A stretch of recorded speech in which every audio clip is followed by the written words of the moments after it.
ये कहानी श्री राम के वनवास काल की है। अयोध्या के राजा दशरथ ने जब श्री राम को युवराज बनाने की घोषणा की तो पूरे नगर में हर्ष छा गया। लेकिन रानी कैकई मंथरा के बहकावे में आकर अपने दो वरदानों की याद दिलाती हैं। वे भरत को राजा और श्री राम को 14 वर्ष का वनवास मांगती हैं। राजा दशरथ ये सुनकर अत्यंत दुखी हो जाते हैं, परंतु वचनबद्ध होने के कारण विवश हो जाते हैं। श्री राम अपने पिता की आज्ञा को ईश्वर की आज्ञा मानकर सहर्ष वनवास स्वीकार कर लेते हैं।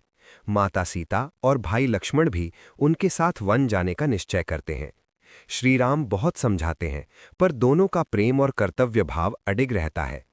अंततः तीनों राजसी वस्त्र त्याग कर साधारण वेश धारण करते हैं और वन की ओर प्रस्थान करते हैं।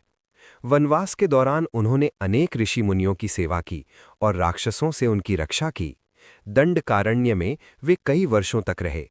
पंचवटी में उन्होंने एक सुंदर कुटिया बनाई और शांत जीवन व्यतीत करने लगे। यहीं से राम कथा का सबसे बड़ा मोड़ आता है। रावण की बहन शूर्पणखा के अपमान का बदला लेने के लिए रावण सीता माता का हरण कर लेता है।